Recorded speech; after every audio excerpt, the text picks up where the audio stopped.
नमस्कार जंटलमैन, स्वागत है आपका। मैं हूं योगेंद्र। आप देख रहे हैं खास खबर, और खास खबर में हम बात करेंगे राजस्थान रिफाइनरी की। रिफाइनरी को लेकर सियासत तो खूब हुई, लेकिन चलिए, निश्चित रूप से कहीं पे भी कोई बड़ा प्रोजेक्ट आता है, वह एम्प्लॉयमेंट बढ़ता है, इकोनॉमी पे असर आता है। 26% की साझेदारी राजस्थान सरकार की, 74 की एसपीसीएल की, बड़ा इससे फर्क पड़ेगा।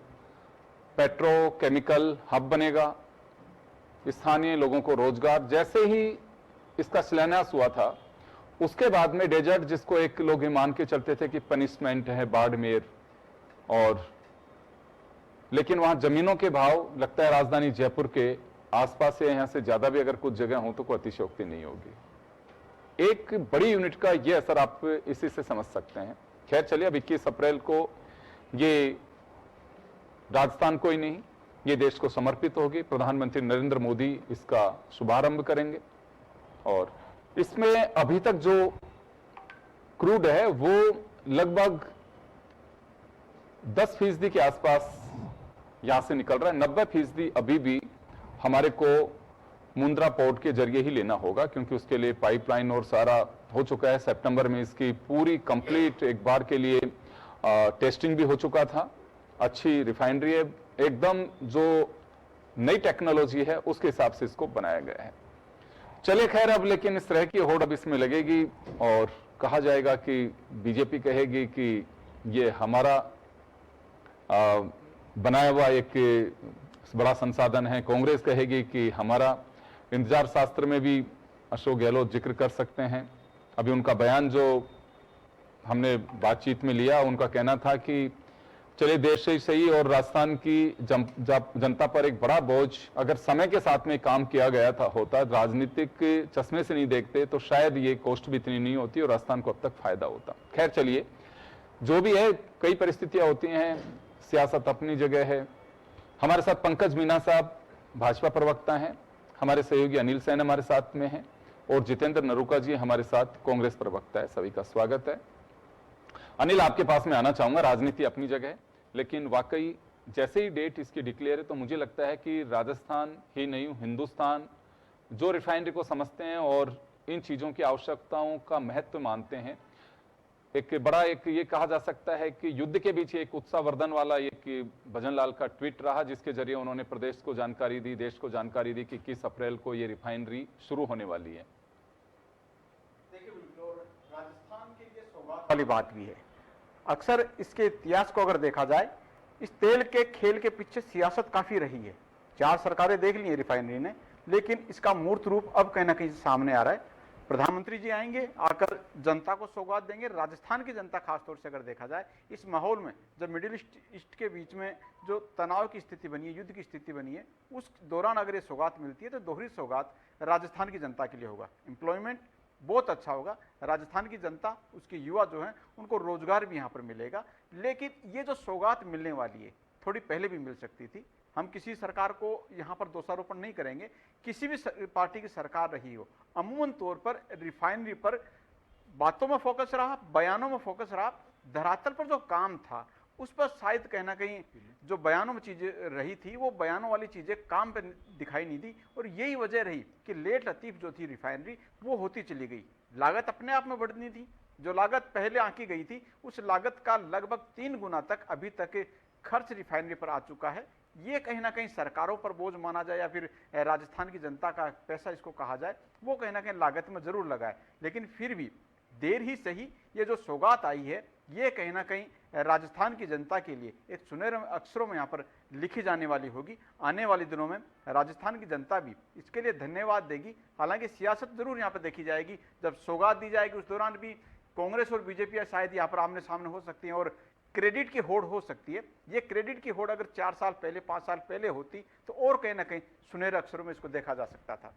बिल्कुल। खैर चलिए, देर से सही, लेकिन आखिर राजस्थान की रिफाइनरी अब वहां धुआं उगलती नजर आएगी। और रिफाइनरी का, मैंने जामनगर रिफाइनरी को देखा है, वाकई जो देखने का लगता है कि लक्ष्मी कैसे बरसती है, और रात में जब आप निकलेंगे वहां से तो लगता है कि दीपावली आज ही है। जो उसकी एक अभाव होती है, देखने को एक एहसास होता है कि वाकई कितना बड़ा ये एक रिसोर्स डेवलप किया गया है, और जिसमें कितने लोग रोजगार मिला होगा, कितने लोग काम करते हैं, ये बहुत बड़ी बात है। तो चलिए मैं जितेंद्र जी आपके पास में आना चाहूँगा। आपकी पार्टी के सीनियर लीडर और पूर्व मुख्यमंत्री अशोक गहलोत ने कहा है कि इस लेट लतीफ़ी के कारण इसका जो बजट है उसको बढ़ा दिया गया। अगर समय से इसे पूरा किया जाता तो लगता है कि इसका खर्चा कम होता। दूसरा, उन्होंने क्रेडिट दिया है कि यूपीए के गवर्नमेंट के वक्त ये एक विजन सामने आया और हम लोगों ने इसे आगे बढ़ाया तो आज ये अस्तित्व में आ पा रही है। तो एक क्रेडिट कहें इसे। योगेंद्र जी, मैं आपके चैनल के माध्यम से बताना चाहूँगा कि गहलोत साहब ने जो कहा है वो क्यों कहा है, आखिर कारण क्या है। आप देखिए कि इनका जो बजट घोषणा पत्र था 2025 अगस्त में इन्होंने कि अगस्त में हम इस रिफाइनरी को शुरू कर देंगे। डबल इंजन की आपकी सरकार है स्टेट और सेंट्रल में, तो ना ही तो आपके पास कोई पैसे का अभाव है, ना कोई बजट की कमी है और संसाधनों से आप परिपूर्ण हो, कहीं किसी प्रकार की रोक टोक नहीं है, तो फिर आखिर डिले क्यों। और अभी जो माननीय नरेंद्र मोदी जी जो अभी रिफाइनरी के लिए जो अभी आने वाले हैं तो उनका स्वागत है, अच्छी बात है। हम भी यही चाहते हैं कि सर कम से कम ये जल्दी से जल्दी शुरुआत हो और एक बड़े लंबे अरसे से जो इंतजार कर रहे थे कि भाई रोजगार मिलेगा और खुशियां आएंगी, लेकिन वो काफी लंबा समय निकल गया, ढोल में पोल वाली बातें हो जाती हैं।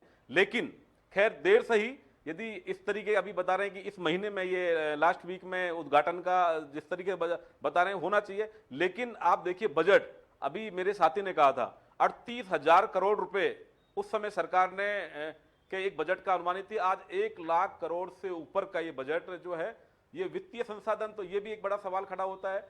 लेकिन कब तक हम इन पे भरोसा करें। आप लंबी लंबी बातें करते हो, जो कांग्रेस सरकार के द्वारा जितनी भी योजनाएं थी आपने उनको खत्म करने का काम किया, बंद करने का काम किया, तो भरोसा तो बिल्कुल भी नहीं है। खैर ये शुरुआत हो, देखते हैं शुरुआत कैसी होती है। स्वागत है नरेंद्र मोदी जी का राजस्थान की धरा पर। चलिए बहुत बढ़िया बात है, क्योंकि देखिए कुछ चीज़ें ऐसी हैं, ये राजनीतिक बातें अलग होती हैं, लेकिन सबका मनसा मुझे लगता है कि ऐसी होती है गैर सरकार से कि प्रदेश को कोई ना कोई ऐसी सौगात मिले जिससे राजस्थान या उस प्रदेश में रोजगार के अवसर बन सके हैं, उसका अपना विश्व मानचित्र पे नाम हो सके। कौन मुख्यमंत्री और प्रदेश के लीडरशिप नहीं चाहेगी। शायद ये है उसका भी एक नतीजा कहा जा सकता है कि शुरुआत कहाँ से हुई, कहाँ तक इसका पूरा निर्माण हुआ। तो चलिए खैर, राजनीति अपनी जगह है, लेकिन राजस्थान को इसका फायदा जरूर मिलेगा। पंकज जी आपके पास में आना चाहूँगा मैं। दो बातें आ रही हैं कि एक तो अगर समय पे काम पूरा होता तो ये कर्ज नहीं बढ़ता इसका, और चलिए देर से ही सही, फिलहाल स्वागत भी कर रहे हैं जितेंद्र नरूका जी कि आएंगे तो उनका स्वागत है। मैं जितेंद्र जी की इस बात का स्वागत करता हूं, और वैसे मैं स्वागत तो योगेंद्र जी आपके चैनल की करना चाहूँगा। मेरा हमेशा का अनुभव रहा है कि आपके चैनल पे नकारात्मक बातें कम से कम होती है। थैंक यू तो सर। ये आपके चैनल की आवामंडल है, और है कि आपके यहाँ नकारात्मक बातचीत नहीं होती है। उसी को शुरुआत जितेंद्र नरूका जी ने की है। इन्होंने कम से कम पीएम का स्वागत तो किया, परंतु इन्होंने अपना दर्द भी बताया कि जो काम अप्रैल 25 में स्टार्ट होना चाहिए था वो केवल 6 महीने डिले हुआ है। तो 6 महीने डिले इतने बड़े प्रोजेक्ट में होता है तो ठीक है, इनका राजस्थान का निवासी होने के नाते दर्द है। पर मैं फिर इसके, आपने इतिहास की बात करी, इसके कई सारे पहलुओं पे अभी तक चर्चा हुई। 2007-8 में जब वसुंधरा जी की सरकार थी तब मूल रूप से इस योजना का रिफाइनरी के बारे में चर्चा शुरू हुई, योजना बनना शुरू हुआ। परंतु हमारी सरकार चली गई 8 के अंदर, और फिर अशोक गहलोत जी की सरकार आई। अशोक गहलोत जी की सरकार के अंदर अभी तक का पिछले 3 बार अशोक गहलोत जी मुख्यमंत्री रह चुके, तीनों बार का अनुभव रहा है कि वो 4.5 साल राजस्थान की जनता की कोई चिंता नहीं करते, किसी तरह के विकास के काम पे नहीं करते, और जो ही लगता है कि चुनाव आने जा रहे हैं तो तुरंत प्रभाव से वो कई सारी बातें, कई सारी योजनाएं लाने लगते हैं। मैं आपको तारीख बताता हूँ, 22 सितंबर 2013 को इन्होंने आनंद फानन में, जब राजस्थान में आचार संहिता लगने वाली थी, चुनाव की घोषणा होने वाली थी, उससे 3 दिन पहले इन्होंने यूपीए की उस वक्त की चेयरपर्सन सोनिया गांधी जी को बुलाया, और बिना किसी पूर्व तैयारी के, कोई बजट एलोकेशन नहीं, कोई किसी तरह की परमिशंस नहीं, किसी तरह की क्लियरेंस नहीं, और इन्होंने आनंद फानन में उसका उद्घाटन कराया। इन्होंने जो HPCL के साथ MOU हुआ था, जो उसके ऊपर भी किसी प्रकार की इन्होंने गहराई से मंथन नहीं किया। परिणाम ये था कि हमको, जब हम 2013 में सरकार में आए तो हमको रीनेगोशिएट करना पड़ा, और रीनेगोशिएट करने का परिणाम ये हुआ कि हमको राजस्थान की जनता को लगभग 40,000 करोड़ रुपए का फायदा हुआ। 40,000 करोड़ रुपए को आज की तारीख में मैं आपको बताऊं तो 3,736 करोड़ रुपए प्रति वर्ष राजस्थान की जनता को अब फायदा होगा, केवल उस कारण से कि हमने 2013-14 के अंदर रीनेगोशिएट किया था। हमने हमारी सरकार के दौरान इसके ऊपर काम प्रारंभ किया, जितनी तरह की परमिशन क्लियरेंस आनी चाहिए वो सब क्लियरेंस ली। 2018 के अंदर प्रधानमंत्री नरेंद्र मोदी जी के द्वारा इसका शिलान्यास कराया गया। मैं एक चीज़ याद दिलाऊं कि हम भारतीय जनता पार्टी के सभी कार्यकर्ता हमेशा एक बात कहते हैं कि जिस चीज़ का शिलान्यास हम करते हैं उसका उद्घाटन भी हम करते हैं, और ये इस रिफाइनरी के मामले में हमने साबित करके दिखाया कि 2018 में हमने शिलान्यास किया और अब 21 अप्रैल को हम इसका 26 के अंदर इसका उद्घाटन करने जा रहे हैं। आप ये देखिए, पिछले 2.5 साल की मैं स्थिति बताता हूँ आपको। हमारे यशस्वी मुख्यमंत्री भजनलाल जी शर्मा जितनी बार भी राजस्थान से बाहर दिल्ली के दौरे पे गए, कहीं ना कहीं इनके ये डांसर बॉय प्रदेश अध्यक्ष हैं, वो किसी तरह की टीका टिप्पणी करते, अजीब अजीब सी बातें उठाते। उन्होंने कहा डांसर बॉय, क्या बात, आपने नया नाम दिया आज। हाँ, डांसर बॉय, उनको डांस करने का शौक है। चलो अभी मैं आपके पास आ रहा हूँ, अभी आ रहा हूँ। सीनियर प्रवक्ता हैं पंकज मीना जी, मैं आपको बहुत सुनता हूँ, देखता हूँ, बहुत रिस्पेक्ट करता हूँ, लेकिन आप कम से कम आपके मुख से इस तरीके से छोटे शब्द ना निकले तो मुझे ऐसी अपेक्षा नहीं है, और ये शोभा भी नहीं देता कि आप इस तरीके से कोई भी नया नाम, मनगढ़ंत आप नया नाम निकाल के आए। यदि मैं माननीय मुख्यमंत्री जी या इनके प्रदेश अध्यक्ष जी को इस तरीके की बातें कहूँ तो वो एक शोभा नहीं देता। हाँ, तो पिछले 2.5 साल के बारे में माननीय मुख्यमंत्री भजनलाल जी शर्मा जितनी बार दिल्ली गए तो इन्होंने अजीब अजीब सी टिप्पणियां की, कटाक्ष किए, और उसका परिणाम आज ये है कि केवल 2.5 साल के कार्यकाल के अंदर भजनलाल जी के नेतृत्व की जो सरकार है उसके अंदर आप देखिए राम जल सेतु योजना का शुभारंभ हुआ। हमारे जो शेखावटी के 3 जिले हैं उनके लिए यमुना जल समझौता का काम प्रारंभ हो गया, और अब ये रिफाइनरी का काम प्रारंभ हो गया। रिफाइनरी का तो उद्घाटन हो रहा है, और सबसे बड़ी बात आज ही मीडिया के द्वारा सबने पूरे राजस्थान ने जाना कि जयपुर के मेट्रो का 2nd फेज भी प्रारंभ होने जा रहा है। तो मैं ये समझता हूं कि 2.5 साल के अथक प्रयास मुख्यमंत्री भजनलाल जी शर्मा के द्वारा और दिल्ली के द्वारा उन्होंने अपने राजस्थान की सुविधाओं का, बजट का जिस प्रकार से कन्विंस करके लिया, ये मेरे को लगता है एक बहुत बड़ा राजस्थान के इतिहास में अब तक का सबसे बड़ा अचीवमेंट है, और इसका श्रेय सीधा सीधा मुख्यमंत्री भजनलाल जी शर्मा को जाता है। अब रिफाइनरी की जहाँ तक आपने बात करी, इसमें कोई दो राय नहीं है कि रिफाइनरी का बजट बड़ा है, समय खूब लगा है, परंतु जो लोग इंतजार शास्त्र में बात करते हैं वो कृपया करके एक बार 2008 से 13 और 2018 से 23 के अंदर इन्होंने रिफाइनरी पे एक कदम आगे बढ़े हो तो उसका पंकज जी थोड़ा बहुत क्रेडिट कांग्रेस को भी जाएगा इसका। देखिए, मैं समझता हूं कि जिस प्रकार से 18 से 23 के अंदर राजस्थान की जनता में इन्होंने कुशासन रहा तो कहीं क्रेडिट की गुंजाइश है ही नहीं। इन्होंने राजस्थान को 20 साल पीछे भेजने का काम किया 18 से 23 के 5 साल के अंदर। तो आप किस प्रकार का क्रेडिट चाहते हैं? आपने राजस्थान के युवाओं को के अरमानों पे कुठाराघात किया, आपने राजस्थान के विकास पे कुठाराघात किया, आपने राजस्थान की महिलाओं पे कुठाराघात किया, आपने राजस्थान के अनुसूचित जाति जनजाति की जो तमाम तरह की योजना थी, मतलब पूर्ववर्ती सरकार की बात कर, पूर्ववर्ती मैं मेरे लिए समझे नहीं, गहलोत सरकार की बात करूं। आपने गहलोत सरकार के ऊपर प्रश्न किया, कांग्रेस के ऊपर बात की। आपने क्या किया? आप अपनी उपलब्धि तो गिनाइए। मैंने अभी गिनाया। हमारे द्वारा शिलान्यास किए हुए कार्यों पे आपने नया क्या किया? नया युवाओं के लिए आपने क्या किया? आपने गहलोत साहब के ऊपर अंगुली उठाई कि अरे गहलोत साहब ने तो आप देखिए गरीबों के घर उजड़ने से बचाने के लिए नरुका जी मैं आपके प्रश्न का जवाब नरुका जी मैं आपके प्रश्न का जवाब एक सेकंड सर, मैं गुजारिश करूंगा आप लोगों से कि आज अपन रिफाइनरी पे ही फोकस रखें, क्योंकि रिफाइनरी इतना बड़ा प्रोजेक्ट है, मुझे लगता है कि इस पे बोलने को भी आप लोगों के पास में खूब है और क्रेडिट लेने के लिए भी है, आपकी क्षमताएं भी काफी है, जो मैं इसी वजह से आज पार्टियों से भी आप दोनों को भेजा है। अपन फोकस केवल रिफाइनरी पे करें।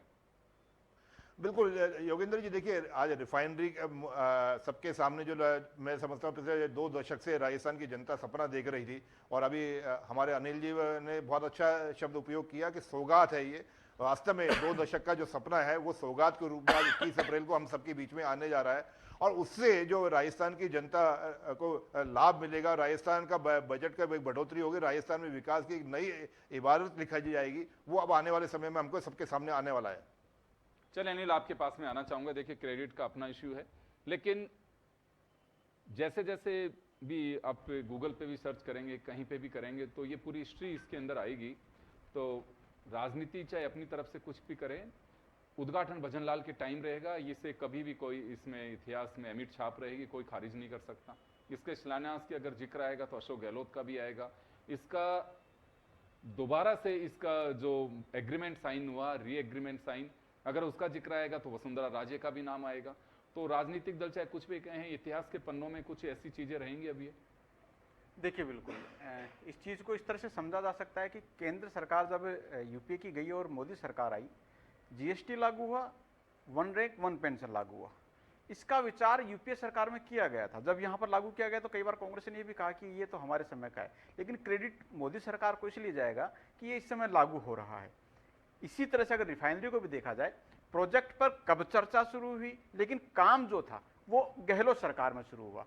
एक पक्ष जो है वो क्रेडिट का कांग्रेस को यहां पर जरूर जाता है, क्योंकि इस प्रोजेक्ट पर अगर देखा जाए धरातल पर जो काम शुरू होना था वो कहीं ना कहीं उस दौर में शुरू हुआ। अब लेट लतीफी का दौर हुआ, किस वजह से रहा ये तो सरकारों का अपना यहां पर कहा जा सकता है, लेकिन अब जाकर जब काम पूरा यहां पर हो रहा है और जनता को सौगात दी जा रही है, तो ये जो स्वर्णिम अक्षरों में नाम यहां पर लिखा जाएगा, बेशक ये कहा जा सकता है कि राजस्थान के मुख्यमंत्री भजनलाल शर्मा के प्रयास, क्योंकि यहां पर अगर राजनीति फिर से होती, यहां पर और लेट लतीफ होता, तो ये सौगात जो 2026 में 21 अप्रैल को राजस्थान की जनता को मिलने जा रही है, ये शायद और डिले हो सकती थी। हो सकता था कि सरकार में इस प्रोजेक्ट को पूरा नहीं किया जाता और लेट लतीफ यहां पर किया जाता, लेकिन राजस्थान को इसकी जरूरत है, राजस्थान के विकास को इसकी जरूरत है और राजस्थान की जनता के लिए कहीं ना कहीं ये बेहतर योजना हो सकती है। जो रोतीले जो धोरे हैं रेतीले, वहां पर सोने की जो नहर है वो कहीं ना कहीं यहाँ पर इस माध्यम से देखी जा रही है। ख्वाब है जनता का कि वहां पर जो 90,000 लोगों के युवाओं का रोजगार का सपना दिखाया जा रहा है वो जब पूरा होगा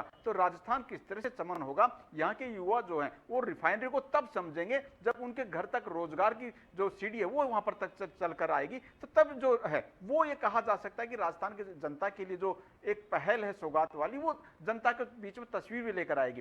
क्रेडिट को होड़ यहां पर जो है ये भाजपा सरकार में, केंद्र की मोदी सरकार और भजनलाल सरकार ये क्रेडिट जरूर ले सकती है कि यहां पर हम इसको शुरू कर रहे हैं। ये क्रेडिट कहीं ना कहीं बीजेपी के पक्ष में जाता है, लेकिन अशोक गहलोत की कांग्रेस सरकार में वो क्रेडिट जरूर जाएगा कि आपने वो सोच रखी, उसकी आधारशिला रखी जो कि राजस्थान को चमन कर सकती है।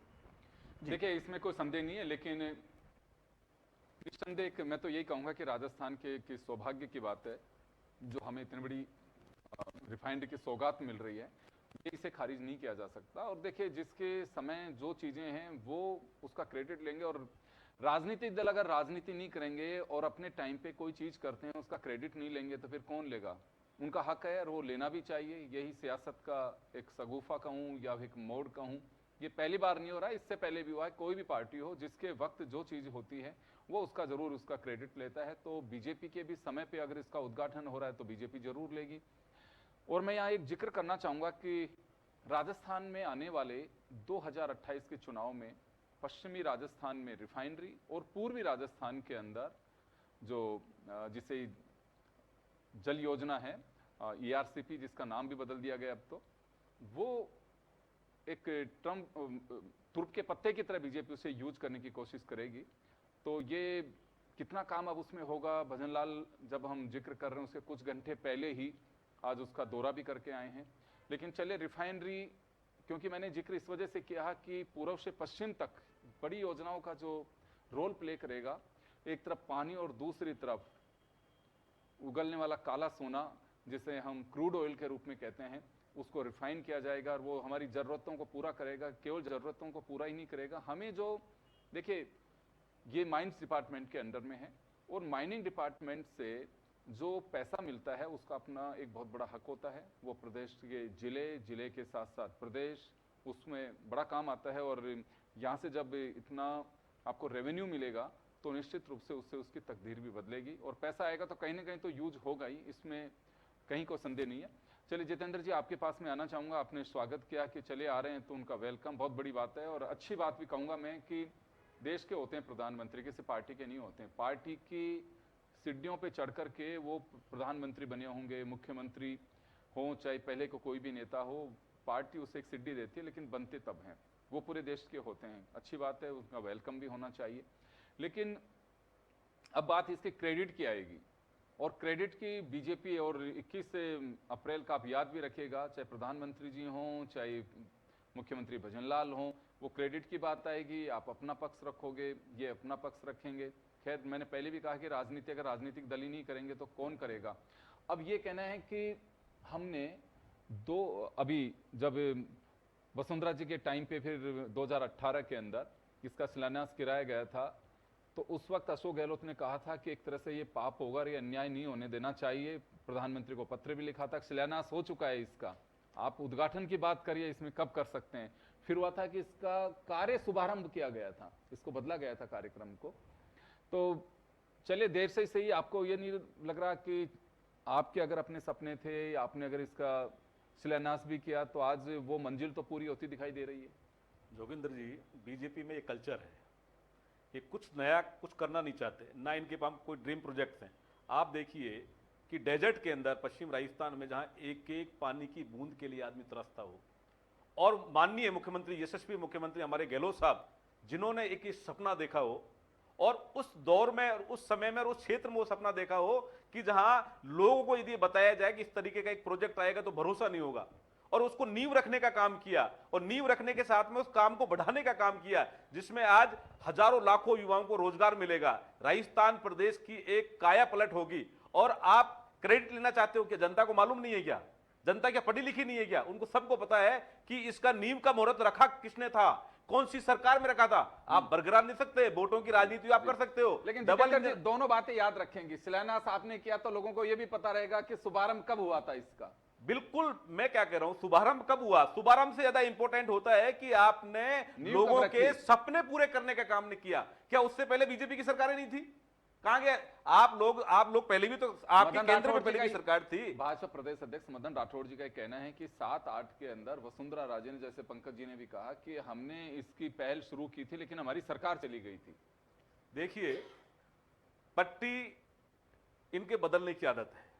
जो सरकारें, जो योजनाएं हमारी चली आ रही थी, इन्होंने कोशिश करी उनको बंद करने की, और जहां इनको लगा कि हम यहां बंद करने में सफल नहीं होंगे तो इन्होंने नाम बदलने की। तो आप नाम बदलिए, हमें कोई तकलीफ नहीं है, आप क्रेडिट लीजिए, हमें कोई तकलीफ नहीं है। हम कहते हैं जो सरकार की योजनाएं चली आ रही है उनको बंद मत कीजिए, खंजर घोंपने का काम मत कीजिए। आप लीजिए ना क्रेडिट, लेकिन आम गरीब मजदूर दलित को उसका फायदा मिले। नाम बदल दो, योजनाएं बंद करने का काम ना करें। नहीं, तो ये तो आप बंद नहीं किया ना आप, अगर आप ये मान रहे हैं कि हमने तो इसको तो आगे लेके गए। नहीं, अरे आपने इससे पहले पूर्ववर्ती में आपने बताया कि वसुंधरा जी ने क्या किया। वसुंधरा जी ने वापिस शिलान्यास होते हैं क्या कहीं? अरे आप वापिस से मुहूर्त कब लगता है? कार्य शुभारंभ किया फिर सर, कार्य शुभारंभ तो हो चुका था ना पहले से, कार्य कोई बंद थोड़ी पड़ा था। लेकिन आपको आदत है कि हमें क्रेडिट कैसे मिले। और मैं तो ये कहता हूं कि डबल इंजन की सरकार है, आपको तो ये आपके घोषणा पत्र से पहले काम हो जाना चाहिए था। जब आप स्टेटमेंट सेंट्रल में आपको जनता ने प्रचंड बहुमत के साथ आपको भेजा है, यदि हम पूरा नहीं कर पाए कोई बात नहीं, लेकिन जनता ने आपको मैंडेट दिया है ना सर, आपको भेजा है ना, तो फिर डबल इंजन की सरकार कब काम आएगी? आप अपने किए गए घोषणा पत्र में वादे पे आप खरे नहीं उतर रहे। ये स्वीकार कर लेना कि 6 महीने डिले हुआ, इतने बड़े प्रोजेक्ट में अगर 6 महीने की कोई डिले है तो कोई बहुत बड़ी बात नहीं है। लेकिन चलिए, शुभारंभ का जो हमने वादा किया था वो तो पूरा किया है। आप देखिए कि टाइम के अनुसार बजट भी बढ़ जाता है। टाइम के अनुसार मैंने कहा ना, 38,000 करोड़ से 1 लाख करोड़ से ऊपर चला गया, वो भी बढ़ जाता है, वो बाहर भी जनता पे पड़ता है। सर, आपको क्रेडिट, हर बात में आपका फोकस रहता है। चलिए मैं जवाब दिलवाता हूं पंकज जी। क्रेडिट नहीं, जनता को पता है, जनता क्रेडिट तो गहलोत सरकार को ही देगी। भले मोदी जी आइए, देश के प्रधानमंत्री हैं, आप आइए, स्वागत है, हमें उनसे कोई तकलीफ नहीं है, हमें कोई तकलीफ नहीं, स्वागत करेंगे ना, इनका राज है। अब इनके सरकार में यदि ऐसा, आइए, वेलकम है। लेकिन आप चाहोगे एक तरफा क्रेडिट हम ले लें, आपके लेने से क्रेडिट नहीं, जनता देगी क्रेडिट आपको। बिल्कुल, जनता कितना क्रेडिट देगी वो जनता बताएगी। जनता पे छोड़ेंगे क्रेडिट किसको देगी, लेकिन आप पूरा क्रेडिट मत लीजिए, ये जितेंद्र नरूगा जी का कहना है, कुछ तो इनको भी दीजिए।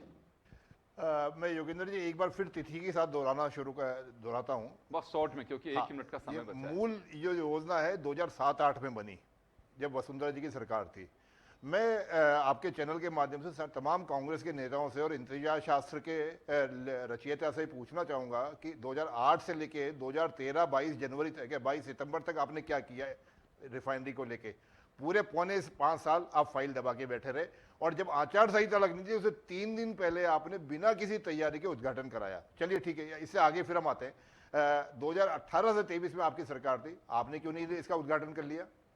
भाई, आपको पूरे 5 साल मिले ना सरकार के काम करने के लिए, आपने क्यों नहीं उद्घाटन कर लिया? और मैं कहता हूं आप उद्घाटन नहीं कर रहे, आपकी किस्मत में उद्घाटन करना लिखा ही नहीं है, तो आप तो ये बताइए कि आपने किया क्या 5 साल में? 5 साल आप केवल राजनीति करते रहे, 5 साल केवल योजनाओं को दबा के बैठे रहे। रामजल सेतु योजना 5 साल क्यों रुकी रही? आज इनके पास इस बात का कोई जवाब है? यमुना जल समझौता हुए आज 20 साल हो गए, यमुना शेखावटी के नागरिक के बेचारे क्या उन्होंने क्या दोष किया पानी आ है गया जो क्या? आपने उसको रोक कितने के लोगों रखा? को पानी मिल रहा है तो सर? मैं यही कह चलिए रहा हूँ मैं कि- माफी चाहूंगा, चलिए मैं माफी चाहूंगा सर। खैर ये अभी तो रिफाइनरी पे और भी चर्चा करेंगे, क्योंकि आज लाजमी इस वजह से था कि देर रात भजनलाल जी ने जो ट्वीट किया और उसके जरिए एक डेट मुकर्रर कर दी गई है कि हाँ 21 अप्रैल को इसका शुभारंभ होगा, तो निश्चित रूप से एक प्रदेश के लिए एक सौभाग्य की बात और ये कहूंगा कि एक सौगात की बात है, तो आज चर्चा करना लाजमी था। और क्रेडिट की लड़ाई आज नहीं, ये तो चलती रहेगी, चुनाव आएंगे तब भी चलेगी और उसके बाद भी ये कम होगी, ये नहीं कहा जा सकता। सभी का बहुत बहुत शुक्रिया और खास खबर में इतना ही, दीजिए इजाजत, नमस्कार।